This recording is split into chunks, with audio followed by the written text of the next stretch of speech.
Kemudian ya ikhwan, saya heran ya. Benar-benar saya heran. Kita ini Indonesia ini banyak sekali yang sakti. Banyak atau tidak? Banyak, ilmu-ilmu banyak. Namun dijajah Belanda 350 tahun. Apa faedahnya kesaktian tersebut? Katanya sakti jagoan, tapi dijajah Belanda 350 tahun nggak bisa apa-apa. Kemudian katanya kita ini orangnya sakti-sakti. Kenapa main bola kalah terus? Padahal kan gampang, tinggal tiup cingkan lagi. Harusnya kan bisa itu. Nggak usah ilmu jauh-jauh, bikin bola itu masuk gawang saja. Masa nggak bisa? Seluruh dukun Indonesia sudah berkumpul. Biar kemudian bolanya yang ditangkap, nyeles ke sini. Harusnya kan bisa, tapi nggak ada yang bisa. Kenapa? Karena setan punya kode etik. Untuk begini-begini nggak bisa dia, oh ini nggak bisa. Pikirnya aneh, buat apa kalau gitu kesaktian-kesaktian tersebut? Buat apa? Buat apa kemudian mandi kembang kalau kemudian waktunya jihad, kemudian tidak jihad? Malah kemudian mungkin menjaga gereja, menjaga apa faedahnya kalau begitu sakti-sakti? Buat apa?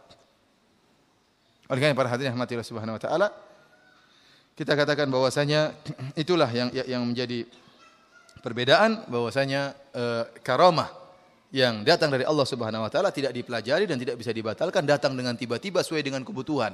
Dan karamah tersebut terkadang tidak selama-lamanya, tiba-tiba hilang. Tiba-tiba hilang. Sa'ad bin Abi Waqqas yang kemudian menaikkan kudanya di atas air seperti apa? Seperti tanah, tidak setiap saat dia bisa bikin air seperti tanah. Tiba-tiba Allah bikinkan dia, tahu-tahu kemudian dia bisa berjalan. Karamah dari Allah Subhanahu wa taala. Khalid bin Walid bukan tatkala minum racun tidak meninggal, bukan berarti kalau setiap saat dia minum racun tidak meninggal, tidak. Saat itu saja. Ya, artinya saya katakan karamah Allah berikan berdasarkan apa? Kebutuhan. Dan tidak bisa dipelajari. Dari sini para hadirin rahmati Allah Subhanahu wa taala, kalau ada orang mengaku sebagai wali atau dianggap wali oleh orang lain, maka mudah kita tinggal ngecek amalan orang ini sebagaimana wasiat Imam Syafi'i. Ya, kata Yunus bin Abdul A'la, qultu li Syafi'i qala Laits bin Sa'ad, idza ra'aita ar-rajula yamshi 'ala al-ma' fala taqtarru bihi hatta ta'ridu amrahu 'ala al-kitab wa sunnah. Kata Laits bin Sa'ad, kalau seandainya kau melihat ada orang berjalan di atas air, maka jangan langsung kau percaya sama dia sampai kau timbang amalan dia di atas Al-Quran dan Sunnah. Kata Imam Syafi'i, qassara Laits masih kurang.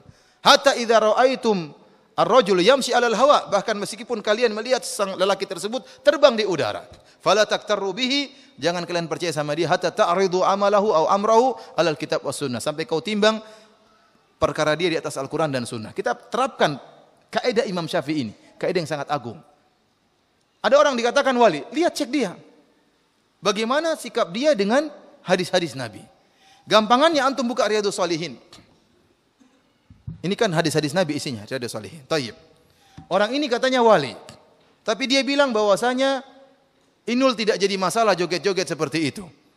Kita lihat dalam Riyadhus Shalihin, bab boleh joget. Ada enggak dalam Riyadhus Shalihin? Bab boleh joget-joget. Oh, enggak ada. Dari mana seperti kalau gitu? Dia mengatakan Al-Quran kitab porno. Kita lihat dalam Riyadhus Shalihin, ada enggak bab Al-Quran kitab porno? Enggak ada. Terus mana yang sesuai dengan sunnah kalau begitu? Mana yang sesuai dengan sunnah? Dia mengatakan, mengatakan semua agama pluralisme, bapak pluralisme, semua agama benar. Kita bilang dari mana seperti itu?